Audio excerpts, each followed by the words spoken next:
Malcolm Louie here. Welcome to Eversprint.com. Today we're speaking with Robert Kester, the CEO and co-founder of Rebellion Photonics, a fast-growing company that provides gas leak detection and monitoring for the petrochemical industry via their proprietary imaging technology. We'll be discussing how his company's revenue grew from $200,000 in 2014 to $5.5 million in 2017.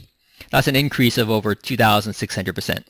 And right now they're on track to hit $12 million this year. Welcome to the call, Robert. Thank you. So Robert, how did you do it? How did you grow your company's sales so fast over the past 4 years, 3 years? A lot of blood, sweat, and tears. Okay. Was there one thing in particular that was the biggest driving force? Yeah, I think, for us, the industry has kind of awakened, I would say, to the issue of improved safety as well as environmental compliance. And they've realized that the techniques they've been using for, the past, couple of decades, really since the 1950s, hasn't really improved and changed. And we kind of come in and show them what's possible. And they're just being blown away and realizing there's a huge need to improve the technology, and our systems they kind of sell themselves in a lot of ways.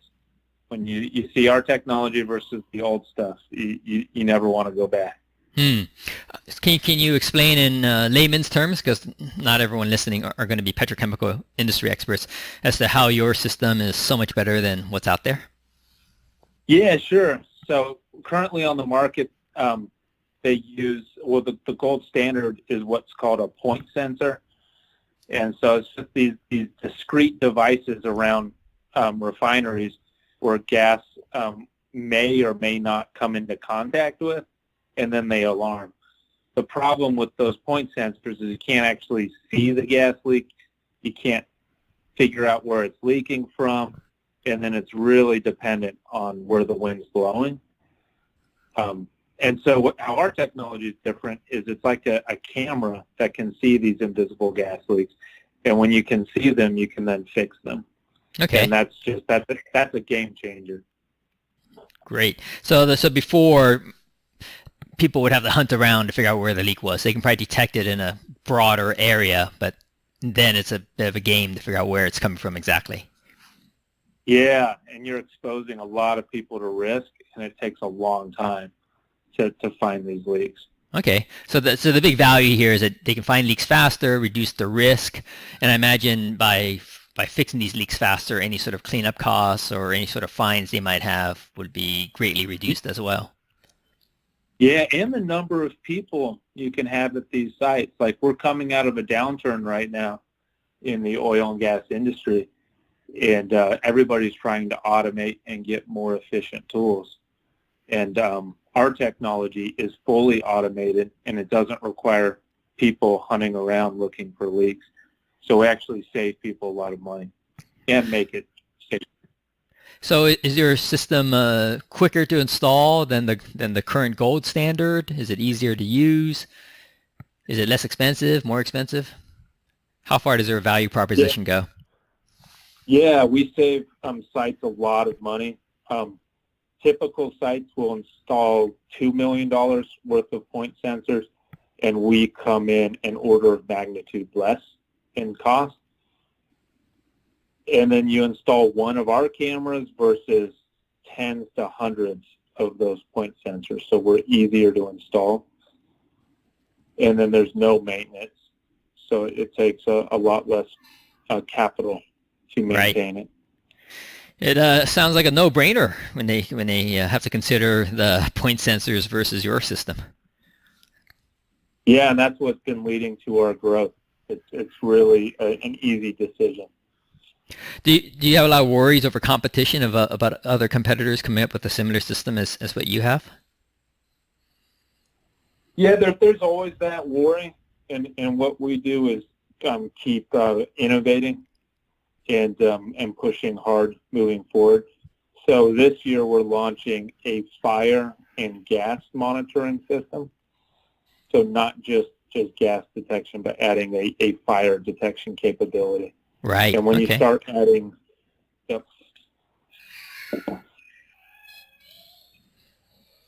So you're saying when you start adding... Yeah, when you add additional analytics, we call those analytics, you make our system just more sticky and more valuable than the competition. Right. So your product is, you sell the system, and then you also have a monthly service side or maintenance side or monitoring side to go with it? Yeah, so we'll sell the hardware, and then we have a software license and maintenance fee that allows us to provide all those analytics that monitor for different things. Okay. So are you making your money from the monthly analytics side of the contracts, or from selling the hardware? We make most of our money from the software and analytics. Okay. So the key is really to be sticky and have them continue to use the system, paying your monthly or annual fees, ideally forever. Yeah. We view our company as kind of an IT, services company in a lot of ways. You install our hardware, and then you pay for the information. Right. So when back in 2014, when you had only a couple $100,000 of revenue, was that shortly after you started selling your product and service? Yeah. Most of that revenue was coming from pilots. Our industry is very conservative. Okay. So you typically have to go through 2 to 3 years of pilots before you can start selling. Okay. So that was their pilot stage. And now when you sell, is your sales process pretty quick? Or still have to go through a mini test before someone will sign on? No, it's much quicker, especially for most of our sales come from repeat customers, like large oil and gas or petrochemical customers. So once you've gone through the evaluation side, then it's very easy to purchase a system.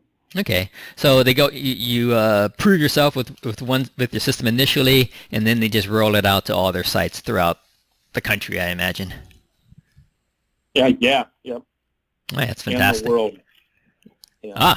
How much of your business is outside the U.S. right now? I would say about 30%. Okay. Do you foresee more of your business coming from the U.S. side of things or from the rest of the world? I would say over the next 5 years, it'll become more and more diversified to each region. Right now, North America is our biggest, followed by Asia and Europe. Right. Okay. I take it the countries that are more focused on the environmental regulations would be a better market for you. Because I know in Asia, when I worked out there, right, they're a little bit looser on their standards than here in the U.S. Yeah. In Asia, our biggest value is safety. Okay. They have so many safety issues. But in Europe, for instance, it's definitely environmental. Right. What sort of trends do you foresee over the next 5 years that Rebellion can take advantage of, or perhaps get out of the way so that they don't get crushed by it? Yeah, no, I think that I was at the World Gas Conference about a month or so ago in D.C., and I had a executive VP of a large IOC walk up to us, and he said, "Hey, Rebellion, you guys are in, the right industry at the right time." So in oil and gas, there's a huge push right now to reduce methane emissions and overall gas leaks, and we're kind of beginning to ride that wave, and we think it's going to be massive. Cool. So in terms of you're looking back at how you grew your business, is there anything you would have wanted to do differently? Honestly, I wouldn't. I think that we have, been pretty fortunate in catching an industry, a need early on, and being one of the first movers in the space. So I don't have a lot of regret. I don't have time for regrets. Just keep moving forward. Yeah. So how did you and your team come up with the idea of creating your system, your proprietary imaging system? Yeah, it was really based on my PhD research while I was at Rice University. So we are kind of a startup out of a university. So it came from, really kind of an aha moment in my research where I was thinking about ways of, imaging chemicals really fast. And that's what bore our core technology, was trying to figure out that problem. Right. Would you be able to explain it in in a simple to understand sentence as to how your system works in terms of that problem that you solved and the solution? Yeah, sure. So how the problem we were trying to solve was how do we detect chemicals or gases from a camera? And our solution to it is to use something known as, I guess, spectroscopy, which is a complicated way that light, has this barcode when it passes through gases, right? Like a scanner at a grocery store, and our camera can see those barcodes, and based on the barcode, it can figure out what gas is present in the scene. Wow, very cool. What other applications do you see or technology can be used for outside of the petrochemical space? Sounds like the detection of gases could be useful elsewhere. Yeah, I see a lot just in industrial facilities. A lot of manufacturing and industrial sites use chemicals, use gases, and so any place where those could leak or create a problem, an imaging system like ours is very beneficial. So you're looking at automotive industry, semiconductor industries, power industries. Chemicals or gases are used just all across manufacturing. Yeah. Any other industries tempt you in terms of perhaps moving outside of petrochemicals and into other spaces? Any one in particular that might be your next industry to look at once you've accomplished what you're seeking to do in petrochemicals? Yeah, I think power is really exciting. Power generation and monitoring of that. So that would be the next one is branching out from oil and gas to petrochemicals and then chemicals into power. Right. What do you foresee as the biggest challenge that's limiting your growth right now? Even though your growth is huge, but what's limiting you from growing even faster and bigger than what you're currently experiencing? Is it a shortage of people? Is that the biggest constraint?